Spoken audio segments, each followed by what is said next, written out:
दोस्तों, आपका फिर से स्वागत है वे ट्रूथ लाइफ में, यानी जीवन के सच्चे रास्ते।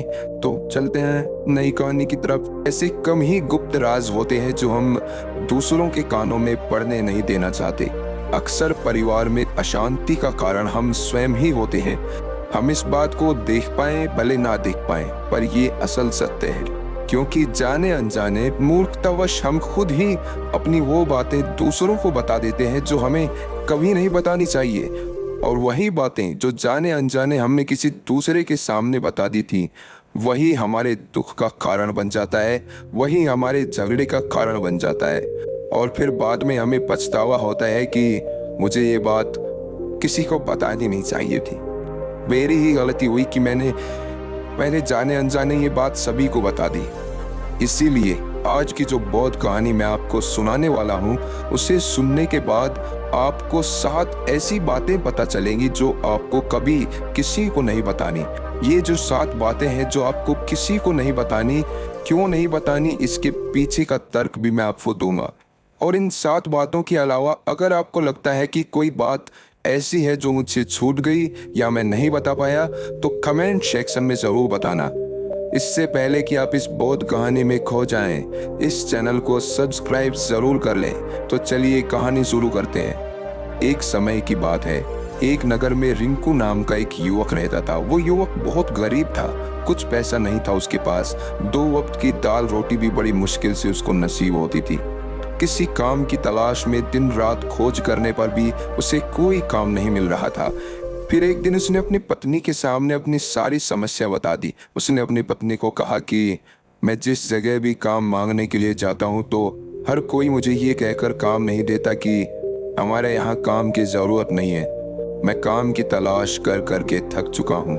मुझे समझ नहीं आता कि मैं तुम लोगों का पेट कैसे भरूंगा, अपने बच्चों को कैसे पालूंगा, और ये चिंता मुझे दिन रात खाए जा रही है।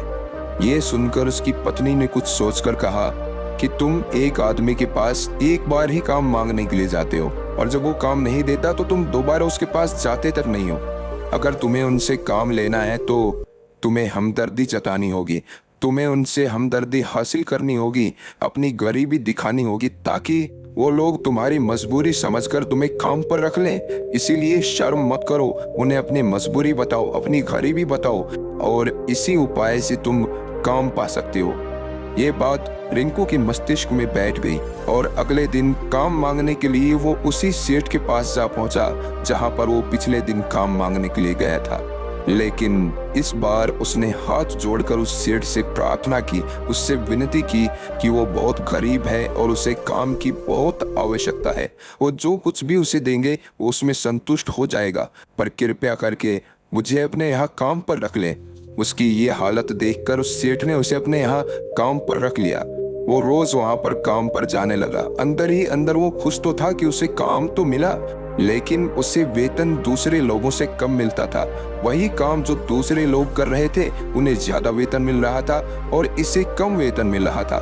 जब इस बारे में उसने अपने सेठ से कहा तो सेठ ने कहा कि देखो भाई, तुम्हें काम की जरूरत थी, मैंने तुम्हें काम दिया, मेरा धन्यवाद करने की बजाय तुम मुझसे शिकायत कर रहे हो। ये कैसी भ्रमण चाहत है। ये सुनकर रिंकू वहीं पर चुप हो गया। बात कहीं ना कहीं सत्य थी, सच थी। सेठ ने तो उसे उसकी मजबूरी के हिसाब से ही काम दिया था और इसीलिए वो उसे अपने अनुसार ही वेतन देता था। लेकिन धीरे धीरे उसने ये बात अपने सगे संबंधियों और अपने दोस्तों को भी बताना शुरू कर दी कि उसका सेठ कैसा आदमी है और उसे कितना वेतन देता है। समय बीतता रहा और रिंकू पूरी लगन के साथ अपना काम करता रहा, लेकिन अब परिस्थितियां बदलने लगी थी। सेठ अब रिंकू से दूसरे लोगों से ज्यादा काम लेता था और उनसे कम वेतन उसे देता था। ये बात रिंकू के मन को बहुत खलती थी। वो दूसरों से ज्यादा मेहनत कर रहा है और उनसे कम वेतन पा रहा है। इससे उसके आत्मसम्मान को बहुत गहरी चोट पहुंची। अब धीरे धीरे उसका मन अपने काम से हटने लगा। उसका मन काम में लगता ही नहीं था। जाहिर सी बात है कि ऐसी जगह किसका मन लगेगा जहां आदमी को अपने आत्मसम्मान के साथ समझौता करना पड़े। इसीलिए जल्द ही उसने अपना काम छोड़ दिया और वो घर पर आकर खाली बैठ गया। अब उसके पास घर का खर्चा चलाने के लिए भी पैसे नहीं बचे थे। इसीलिए उसने अपने सगे संबंधियों और अपने दोस्तों से सहायता मांगनी शुरू की। लेकिन उसके दोस्त उसके सामने तो उसे दया का पात्र समझते थे, उसे दिलासा देते थे, लेकिन पीछे से उसका मजाक उड़ाते थे। वो कहते कि कितना बेवकूफ है, सेठ ने इतना काम लिया और बेचारे को पैसे भी नहीं दिए।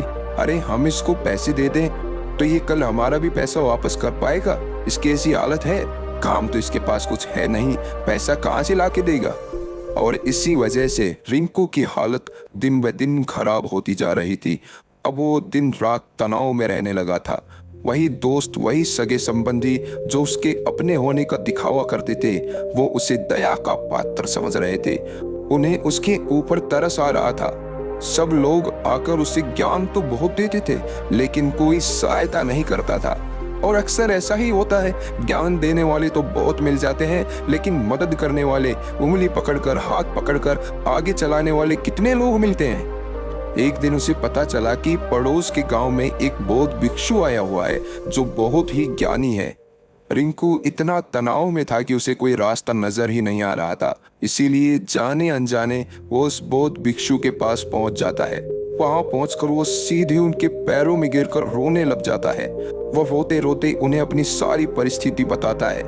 उसे बताता है कि किस तरह उसके सेठ ने उसका फायदा उठाया और उसके सगे संबंधी उसके साथ कैसा व्यवहार रखते हैं। सारी बातें सुनकर बौद्ध भिक्षु ने उसे चुप कराते हुए कहा कि बनपे, ये सारी समस्याएं तुम्हारी बुद्धिहीनता, तुम्हारी मूर्खता के कारण उत्पन्न हुई है। अगर तुम्हारे अंदर विवेक होता तो इनमें से एक भी समस्या तुम्हारे चित्त को दुखी नहीं कर सकती थी, लेकिन तुमने अपने अविवेक के कारण, अपनी मूर्खता के कारण खुद ही अपने रास्ते में कांटे बिछा दिए। आज मैं तुम्हें 7 बातें बता रहा हूं जो भूलकर भी किसी को मत बताना, और इन बातों का अनुसरण करते हुए तुम बाहर से मिलने वाले दुखों को तो दूर कर ही सकते हो जो बेवजह दुनिया की वजह से तुम्हारे अंदर पनपते हैं। पहली बात जो किसी को नहीं बतानी चाहिए वो है अपनी मजबूरी। अपनी मजबूरी का दिखावा करके दूसरों का दया पात्र बन के उनकी सहायता लेने की गलती कभी मत करना। हो सकता है कि आज वो तुम्हारी मजबूरी देखकर तुम्हारी सहायता करते, लेकिन कल वो तुम्हारा फायदा उठाने से भी नहीं चूकेगा, और अगर फायदा भी नहीं उठाया तो दूसरों के सामने तुम्हारा मजाक बनाने में वो आदमी कभी नहीं चूकेगा। इसीलिए कभी भी अपनी मजबूरी का दिखावा मत करो। अगर घर में 2 रोटी है, सूखी रोटी है, तो वही खाकर सो जाओ, लेकिन दूसरों को इसके बारे में भनक तक नहीं लगनी चाहिए। जरा आप खुद सोचो, मजबूरी बताने का क्या प्रयोजन होता है एक इंसान का? या तो वो दूसरों से सहानुभूति हासिल करना चाहता है या उनसे कोई आर्थिक मदद चाहता है। लेकिन अगर दोनों ही परिस्थितियां आप देखें तो दूसरा आदमी आपका फायदा उठाने से नहीं चूकेगा, और अगर वो फायदा नहीं भी उठाएगा तो अपनी नजर में तो वो आपको मूर्ख ही समझेगा, बेवकूफ समझेगा, और दूसरों के सामने आपका मजाक तो जरूर बनाएगा। इसीलिए अपनी मजबूरी के बारे में कभी किसी को मत बताना। दूसरी बात जो किसी को भी नहीं बतानी चाहिए वो है अपनी अतीत की गलतियां और भविष्य की रणनीतियां। जरा सोचो कि अगर हम अपने अतीत की गलतियां किसी दूसरे को बताते हैं तो उसका क्या प्रभाव होगा। वो गलतियां ठीक तो नहीं की जा सकती, जाहिर है, तो उन्हें बताने का क्या प्रयोजन रह जाता है। आप अपने अंधेरे पक्ष को खुद दुनिया के सामने बता रहे हो, खुद अपनी गलतियां दूसरों के सामने बता रहे हो। इससे उस आदमी की नजर में आपका एक चरित्र गठित हो जाएगा और वो भविष्य में हमेशा आपको उसी नजरिए से देखेगा। इसीलिए किसी भी आदमी की नजर में अपना चरित्र गठित मत होने दो। और जरा सोचो कि आप व्यर्थ में ही अपने भविष्य की रणनीतियां दूसरों के सामने बता रहे हो। जो लोग आपके काम का हिस्सा ही नहीं है, उनके सामने अपनी भविष्य की रणनीतियां, अपनी डींगे हाँकने का क्या फायदा।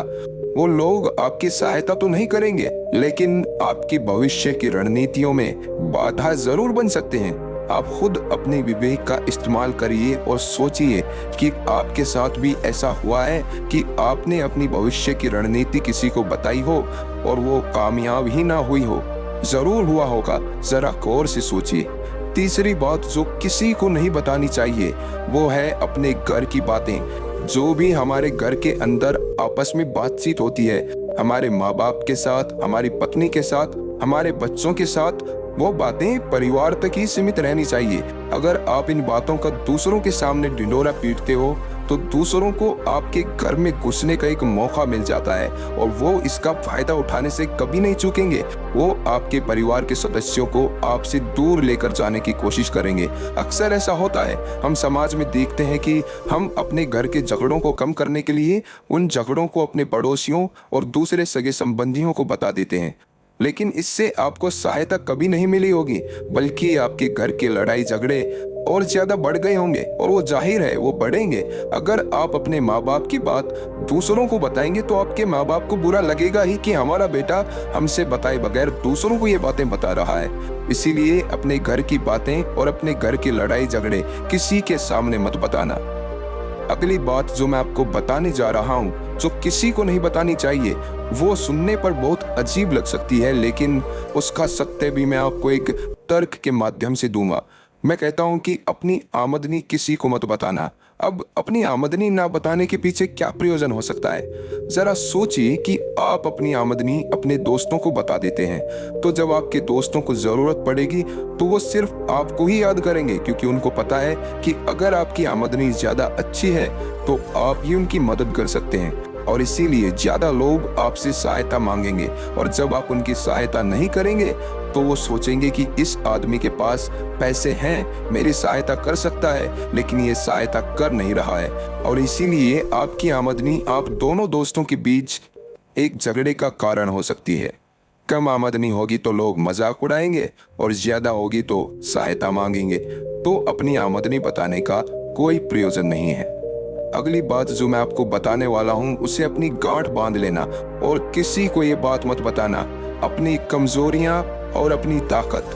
अक्सर इंसान को पता नहीं होता है कि उसकी कमजोरी या उसकी ताकत क्या है, लेकिन अगर आपको अपनी कमजोरी और अपनी ताकत पता है तो पहली बात तो आप बहुत ही बुद्धिमान आदमी हैं और दूसरी बात कि आपको ये बातें किसी से साझा नहीं करनी है, क्योंकि अगर आपकी कमजोरियां दूसरों को पता चल गई तो वो आपकी कमजोरियों का फायदा उठाएंगे, और अगर आपकी ताकत पता चल गई तो वही ताकत आपकी कमजोरी बन जाएगी, क्योंकि वो ताकत दूसरे आदमी को पता है और वो ताकत की खाट भी ढूंढ ही लेगा। अपनी कमजोरी और अपनी ताकत अपनी पत्नी या अपने पति को भी नहीं बतानी चाहिए, क्योंकि इसके बाद आपको घर में उनसे हमेशा दब के रहना पड़ेगा। अगली बात जो किसी को नहीं बतानी चाहिए वो है अपने मित्र और अपने शत्रु। आप अपने मित्रों के बारे में अगर दूसरे लोगों को बताएंगे तो वो आपके मित्रों के साथ अपनी घनिष्ठता बनाकर आपको धोखा दिलवा सकते हैं। आपके गहरे मित्रों को आपसे दूर करने का प्रयास कर सकते हैं। अक्सर आम आदमी ऐसा नहीं करता, लेकिन आपके दुश्मन ऐसा करने की कोशिश कर सकते हैं। और दूसरी तरफ आपके शत्रु का भी किसी को नहीं पता लगना चाहिए, क्योंकि आज जो आपका मित्र है अगर कल वो आपका दुश्मन हो गया तो वो आपके दुश्मन के साथ ही मिलकर आपको परास्त कर सकता है, आपको धोखा दे सकता है। इसीलिए अपने सबसे अच्छे दोस्तों को भी अपने दुश्मन के बारे में कभी मत बताना। अगली और आखिरी बात कहना चाहता हूँ कि जब तुम दान करते हो तो दान के बारे में भी किसी को मत बताना, नहीं तो दान करना व्यर्थ हो जाता है, बेकार हो जाता है। जब आप अपने दान का ढिंढोरा पीटते हो तो आप ये बता रहे हो कि मैं कितना बड़ा दानी पुरुष हूँ, और ये आपके अंदर एक अहंकार निर्मित करेगा। इसीलिए दान गुप्त रूप से किया जाए उतना ही अच्छा होता है, उतना ही फलदायी होता है। जब आपका बायां हाथ दान कर रहा हो तो दाएं हाथ को भी ना पता चले कि बायां हाथ दान कर रहा है। ये 7 बातें जो बौद्ध भिक्षु ने रिंकू को बताई, इनमें संसार के सभी सिद्धांत छिपे हुए हैं। इन बातों का अनुसरण करते हुए आप अपने घर में सुख शांति बना सकते हैं और घर के झगड़े हमेशा के लिए दूर कर सकते हैं। आप इन बातों के बारे में अपने विवेक से भी सोचेंगे तो आपको ये बातें सच मालूम पड़ेंगी।